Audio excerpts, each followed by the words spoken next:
maa ngi leen di fay di leen delloo ziar bu baax a baax. maa ngi si jàmm rek. alhamdulilah ñoo ngi sant yàlla bu baax. waaw mu mel ni tey da ngeen dajaloo pour aar élection yi nga xamante ni moo war a am dajaloo bi ak xalaat bi nan la demee. waaw dajaloo bi ni mu demee moo di li ñëpp gis rek parce que ñun ñoo bokk réewum Sénégal te li ñuy def nii du dara lu dul xeex pour sañu constitution kese la. parce que constitution bi li muy wax dafa leer donc ñu dem ba ci biir ñu gis koo xam ne nag moo ñëw waroon vraiment protéger la constitution mais dafa mel ni moom mooy jalgati constitution. waaw donc looloo tax tey jii ñu waroon a dem élection suba def naa ni suba le 25 ba tey jii y a le statu quo loo xam ne mosula am Sénégal. donc looloo tax ñun ay mag ak xale ñëpp ñu daal di génn pour naqarlu ko. waaw situation bi fi mu toll nii comme ni nga ko waxee ngeen war a dem élection suba kenn xamagul élection bi kañ la. waaw président woote dialogue nan nga gisee loolu ak discours am bi mu def. bon man dialogue président moom man de bu doon man kese la du ma ci dem waaw parce que koo xam ni moom ñaata dialogue la fi def lan la dialogue yi jur jurul dara loo xam ne na nga koy def te du jur dara loo fay wuti. moom kay moom mooy def ay dialogue am bëgg a indi ay mbiram waaw donc bëgg a def ay galgalam comme li nga xam ne rek moom loolu lay def tous les jours man nag fu may dem foo xam ne dañ may pareel ay galgal du ma fa dem donc li nga xam ne daal mooy dëgg tey yoon moo di constitution bi lii la wax yow def nga sa fukki at ak ñaar pare nga defal nañu defoon ba jox la réew mi nga teg ko ci loxo yi ka nga xam ni moom la waa réew mi tànn du yow moom ba ñuy tànn kenn waxul la woon ni doo bokk parce que dañoo war a tànn ñuy bokk kenn waxu ko woon conseil constitutionnel dajaloo na tànn na ay nit fooy tànn dina am ñooy tànn dina am ñooy bàyyi ñañu bàyyi daa ña nga xam ni bokkuñu ci liste bi daa am lu tax bokkuñu ci liste bi ñi ci bokk nag daa ñoo jaar ci yoon ba bokk ci liste bi nañu bàyyi ñooñu ñu concourir ku ca gañe ku peuple bi wax ñun ñu ànd ci waaw ku peuple bi wax rek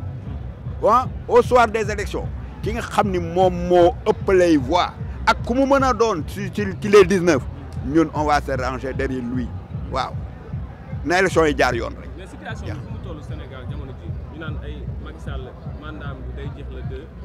te élection yi jotagul mu nekk lu xat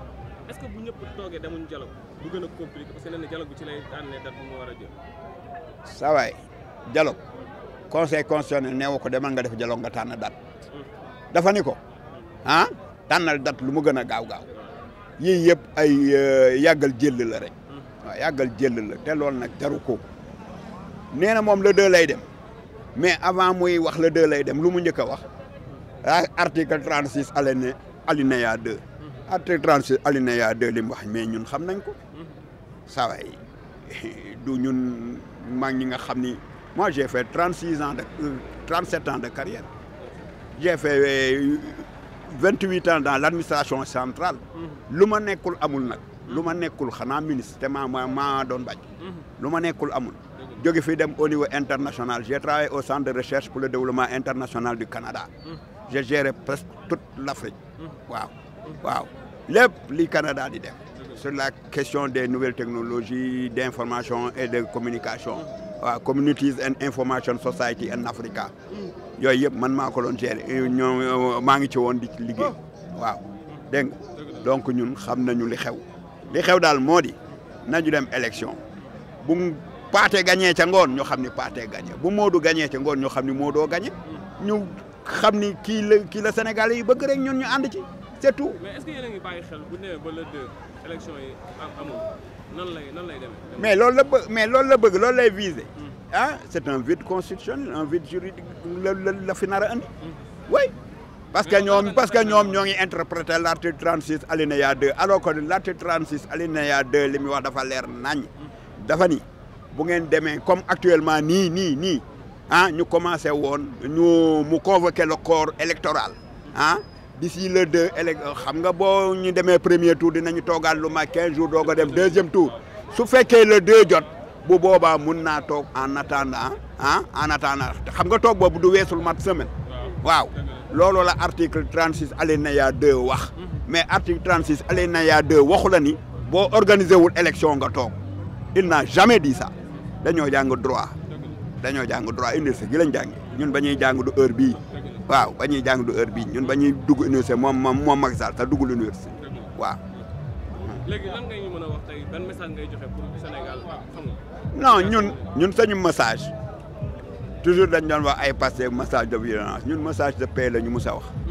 ñun ñu liggéey ay année liggéey au niveau international fu ne ñu am ay fu ne ñu am fa ay nit fu ne ñu am fa am na yoo xam ne du ñu ko def waaw ñun la paix la ñu woote wuñu leneen mais nag dans le respect des institutions loolu la ñu woote c'est tout woote wuñu leneen waaw. salaamaaleykum tey si ñu ngi ci Thiès ci marche pacifique bi nga xam ne dañ ko woote ngir rek xeex wax ak président Macky Sall ak ñi mu àndal que élection présidentielle du ay caaxaan élection présidentielle dafa nekk loo xam ne constitution dafa am lu mu ci wax conseil constitutionnel am lu mu ci wax kon nag ñun lu ñu bëgg rek mooy le président Macky Sall ak ñi mu àndal ñëpp kilifa diine yi nekk ci réew mi yëpp ñu jéem a wax carrément ki nga xam ne mooy président Macky Sall na fixé datu élection yi mu am ci mois de mars bii bu ko defee de telle sorte que moom le 2 avril bii mu mën a quitter le pouvoir parce que wax dëgg fa yàlla jox nañ ko 12 ans de pouvoir doy na sëkk nguur nag dafa am app te appam jot na Macky Sall na dem bañ a nekk fi di dialogue le dialogue n'est pas une obligation ni une priorité et le dialogue aussi n'est pas une loi dialogue jaaxan la mën na la nguur li ko yore mooy ay loi constitution ak respect des lois laa la wax Macky Sall na respecte loi yi jarul dialogue parce que dialogue bi tamit mënul am un consensus il faut am ñu nangu am ñu bañ mais li nga xam ne mooy loi bi nga nangoo nga bañ yëpp da nga war respecter la loi nag c'est fixer une date pour les Sénégalais président Macky Sall nag tooñ na peuple sénégalais bi amal na leen ak ndax nit ñi amatuñ jàmm amatuñ salaan ndax nekk ci nguur sa nguur jeex nga war a fixer ay élections organiser des élections libres et transparentes ñëpp dem élection bu jeex parce que élection inclusive mënul am Sénégal c'est impossible ñëpp bokk mënul nekk te président Ousmane Sonko dëggal ñun patriotes yëpp dañu bëggoon mu bokk mais dem nañ ba conseil constitutionnel nee na bokkul ñun ànd nañ ci léegi wut nañ suñu candidat on n'a qu'à aller aux élections ku yàlla jox ndam ñu xam ne loolu la bu ñu woteelee Anta Babacar Ngom mu jël ndam bu ñu woteelee keneen muy noonu bu ñu woteelee Diomaye muy noonu mais président Macky Sall amul droit dem ba conseil constitutionnel def ak parrainage bi lu ñu ci daj on a tellement pris beaucoup de temps pour le parrainage ñi pare nit ñi def seen ay achat jënd seen ay t-shirt lu seen oto war a commencer seen campagne bi ñu suba la campagne mu naan ay annulation ba muy annulé élection est-ce que moom boobu concerté wu na ba muy def annulation di jël décret boobu abrogeant xaw ma ban décret nangam sangam est-ce que moom boobu woote woon na dialogue pour waxtaan ni ñuy xool est-ce que dañuy reporter élection wala déet il ne l'a pas fait dafa jël son propre gré daal di annulé le décret mais tey mu indi coow li mu ñëwaat naan day woote un dialogue que il faut mu woote dialogue pour trouver une date mais la date man mi sax mën naa ko tànn il faut une date obligatoire boo xamee tey boo ko amee tey dana fexe ba da nga woote élection premier tour deuxième tour ba le 2 maanaam président bu falu bi ñëw mook président bi nga xam ne mooy sortant bi ñu defante passation de service loolu lañu soxla du leneen nañu jox suñu date coow li jeex vraiment dialogue du dialogue caaxaan la li ay caaxaan la ku ci dem yaa ngi dem ci ay caaxaan ce n'est pas un dialogue nee naa la réew dialogue du ko yore ñun ànduñu ci dialogue bi d'accord ñu dialogue ku dem ci dialogue bi yaa xam jàppal ci ay caaxaan nga dem loolu moo dul yoon affaire ay nañ loolu chantage lañ ko mën a wooye sax nag ay ñoo lañu dem ci dialogue ñu jàpp date depuis quand la ñuy jàpp date élection ci ay dialogue mais date élection constitution moo koy wax la constitution a été très claire Macky Sall bàyyi woon suñu date 25 février boobu bañ ko jàppee kañ lañ kenn xamul kañ la su ko bàyyi woon yëpp du ci am le dialogue ay caaxaan la ñun gëmuñ dialogue lu ñu gëm mooy respect des respect de la constitution ak respect des lois respect du conseil constitutionnel loolu mooy wax ci il faut respecter les institutions point final buñ ko respecté woon jarul dialogue le grand dialogue mooy le jour du vote le grand dialogue mooy dem ci urne yi ku nekk génnee sa ku ne ànd ak ki nga ànd ak loolu mooy dialogue mooy élection démocratie le seul dialogue c'est aller aux urnes ku ne wax sa soxla ñu xool kan majorité fan la faral ñu jox kooku réew mi loolu la mooy dialogue bi. waaw détenu yi nag damay rafetlu loolu parce que détenu yi waruñu leen jàpp leen di génnee te tey ñu ngi nii lii war nañ li ay caaxaan la mooy di détenu politique xëy rek jàpp ay nit ciblé ay nit dem seen kër fekk leen fa jàpp leen ko ay ñii ay 9 mois ñii ay 1 an ci ñoo xam ne ay jeunes lañ di liggéey seen njaboot yaakaar lañ ñii ay père de famille ñii ay mère de famille nga xëy def leen 10 mois ay 1 an ci prison xëy génnee leen taqal leen taq yoo xam ne ay xaw ma complicité xaw ma dina entreprise terroriste xaw ma lan ak lan wax leen loo xam ne tey kenn xamul ba xëy génne leen ba nga xëy génne leen war nga wax Sénégalais yi ne leen génne nañ leen parce que taxuñu mais ku tax nan ngay xëyee génne ay terroristes comme ça mais ay caaxaan la nañu bàyyi caaxaan yi imagine léegi dañu dem ba prison dañ koy fooyee te prison bu njëkk bala nga caa dugg da ngay def lu rëy te tant que amuñ preuve duñ la dugal mais lii dafa wane ne Macky Sall encore une fois tooñ na sa jeunesse bi jeunesse bi taxawee génn mu ne je vous ai compris ndeke malheureusement il n'a pas bien compris et puis jeunesse bi nag dañoo doyal ci Macky Sall ba nga xam ne lu ñu bëgg rek mooy une élection libre transparente ñu def suñu ay élection. arrestation Ngagne Demba Touré bi tout récemment lan nga ko gisee yow. waaw xanaa di ko naqarlu Ngagne Demba Touré nga xam ne moom mooy suñu coordinateur vraiment national. gis nañ liggéey bu am solo bi muy liggéey vraiment gis nañ engagement am patriotisme muy jeune bu xarañ koo xam ne vraiment kenn amul loo koy taxal musul wax waxu ñaaw musul saaga musul xas kenn lu may wax gëm-gëmam ci politiquement muy xale un jeune très dynamique très engagé aussi dañuy naqar vraiment jàpp bi ñu ko jàpp mais nag nguuru Macky Sall la ndagam ñun suñu leader bi sax président Ousmane Sonko deful dara ñu ne yee def sa téléphone jàpp ko di ci kaso bi kon Ngagne Demba Touré bi ñu ko jàppee aussi ñu waruñu bett mais en tout cas ñu ngi koy ñaawlu di ñaan Yàlla aussi dañu ko génnee libéré ko mu dem liggéey liggéeyam mu dem Matam géej ñu ko affecté mu liggéey liggéeyam continuer encore politique am parce que nous sommes dans un pays démocratique et Macky Sall dafa war a bàyyi aussi réew mi ci ay jàmm ak salaam ndax dañ ko joxoon ci jàmm ak salaam loolu lañ daal lañ gëm ñun jërëjëf président Macky Sall est-ce que dama laaj benn question dafa mel ni dégluwuma ko de man ko gëj naa ko déglu yàgg na ah yaakaar naa nekkatul président depuis yaakaar naa ba mu gëjee nekk président Sénégal dafa yàgg de président bu benn parti la te fi ne nii voilà loolu nag xanaa mën nañ see tontu waaye waxi Macky Sall moom gëwuma ni mën nañ see wax lu bëri dëkk bi daal damaa jàpp ni jot na si ñun sénégalais yi ñu soufflé beneen vent bu bees beneen air bu bees jot na ñu ñam leneen jot na ñu nooyi leneen nañ ñu may ngir yàlla ak yeneen bi rek ñu fixeel ñu date balaa le 2 ñu mën a am beneen président bu bees mën a changé mën a nekk si beneen doxalin yaakaar naa loolu daal moo ëpp solo ci ñuy commentaire koo xamante ni waxam yëpp ay ingi wiili wala rek la asalaamaaleykum. loolu kañ la wax loolu. mais président Macky Sall woote na dialogue lundi wala mardi. ah moom moo wax loolu. moom moo woote dialogue. waaw nag mënuñoo nekk si biir Sénégal boo xamante ni bu sa bëñ di metti nga ni nañ woote dialogue sa soxna bu fekkee am na luñ ko waxal nga ni nañ woote dialogue sa parti bu amee problème nañ woote dialogue lu mënti xew nga ni nga woote dialogue boo xamante ni li la si intéressé sa yëpp mooy faagaagal ay nit éliminer ay nit ak toroxal ay nit loolu du dialogue daal yaakaar naa ni ñi fay nar a dem yëpp ay c'est pour divaguer c'est pour dialoguer et cetera mais c'est pas pour woote ay dialogue mais moom du ma ko déglu ba am lu may d'accord si moom. ok merci jërëjëf. wasalaamaaleykum. situation bu triste situation bu doy waar te kenn teguñu ko rek ku dul suñu président de la république Macky Sall moo ñu teg situation bi waaw. tey lan nga xalaat ni tey moom moo mën a indiwaat jàmm ci dëkk bi. jàmm li ko mën a indi mooy mu jàpp bis élection parce que heure bii suba la ñu waroon préparer dem si urne yi mu xañ loolu sénégalais yi benn bis boobu lañ doon xaar benn dimanche dóor na leen ñu muñ ñu tëj leen ñu muñ ñu yokk dund gi ñu muñ ñu coupé courant yi ñu muñ di ko muñal di ko xaar benn dimanche jot ñu dem jël seen carte électeur dem voté jëlee ko fi ngir yàlla waru suul nañu may dimanche boobu benn jour ñu dem voté ji. mais dialogue bi mu woote ne ci lay jàpp date élection yi nan nga ko gisee. ay dialogue loolu ay caaxaan la rek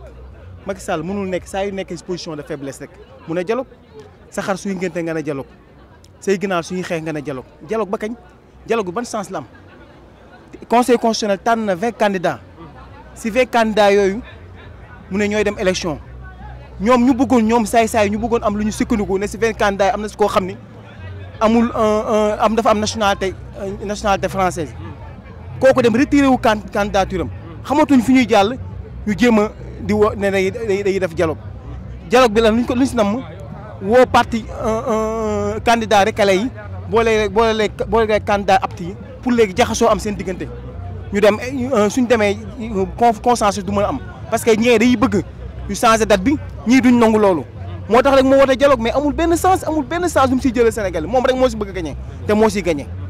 mais est-ce que du compliqué bu gars yi demul si dialogue bi est-ce que après moom bu toogee xaar ne gars yi ñoo ñëwul est-ce que du compliqué. man Pape dama gis ni suñ demee si dialogue bi si lay compliqué parce que werante dina si am c'est sûr et certain les candidats aptes duñ nangu mukk ñu dàq élection yi après mois d'avril duñ ko nangu mukk te c'est sûr et certain recalé yi dañuy bëgg ñu boolewaat leen si course bi te loolu mënul nekk parce que conseil constitutionnel dafa tànn ba pare ne ñii ñoo war a dem te Macky Sall sax moom waru woote dialogue koo xam ne à 30 jours xaw ma à 35 jours moo ko fi dese amul benn légitimité pour woote dialogue mënul nekk na yóbbu na jàppal nit ñi date élection ñu dem élection ku yàlla jox réew mi mu xam ne noonu parce que moom ba muy jot réew mi complication yi Abdoulaye Wade teg ko foon indilul ko kon waru koo teg tey nii si askanu sénégalais yi. détenu yi ñuy bàyyi lan moo ci xalaat. détenu yi mais c'est normal ku deful dara parce que politique moo leen fa dugaloon caaxaan moo leen fa dugaloon caaxaan na leen génne koo xam ne tey da nga koy gis mu takk bracelet Ousmane Sonko nga jël ko kii nga jàpp am na si ñoo xam ne day policiers yoo xam ne day jàpp nit gis xool sa photo gis si dégg naa ay photo Ousmane Sonko ñu jël la jàpp la tee la ku si juge atte ku si jàkkaaru juge ñu bala ku si jàkkaaru juge parce que amul dara ñu leen toppee dañ leen tey jël ay nag doomu jàmbur yoo xam ni ñii ay élèves lañ wala ñii ay liggéey nga jël leen tëj leen si kaso bi pendant 8 mois 10 mois tey tegoo ko si benn base bu leer vraiment yooyu yëpp tappale la yëfu yabaate la kenn xamul kenn mënul xam nañ koy. Ngagne Demba Touré tout récemment lañ ko jàpp moom mu nekk cas boo xam ne yaakaar naa ne yéen xaaru leen ko parce que gars yi doon génne détenu. c'est une honte pour la justice sénégalaise vraiment lii gàcce la ci justice sénégalaise un officier judiciaire un greffier nga jël ko jàpp ko toroxal ko tëj ko si yoo xam tegoo si benn amoo benn base boo xam ni c'est nga ko si mën a sukkandikoo vraiment lii gàcce la si démocratie parce que nit ku nekk am nga droit far fu la neex nit ku nekk am nga droit def politique nu mu la neexee mais vraiment ay tappale la. jërëjëf waay sëriñ. da nga am problème ci sa biir néegu sëy moo xam kattan bu néew la wala manqué man yu wala sax jafe-jafe yi gaaw a daanu seen gaam kattan nag dafa ñëw pour saafara leen bépp tawat bu nga di jàkkoonteel ci seen néegu sëy ku bëgg ci gaam kattan boobu da ngay woote ci 77 490 09 20 ak seen gaam kattan jàngoro yi sëy dafa jeex tàkk ci même réew.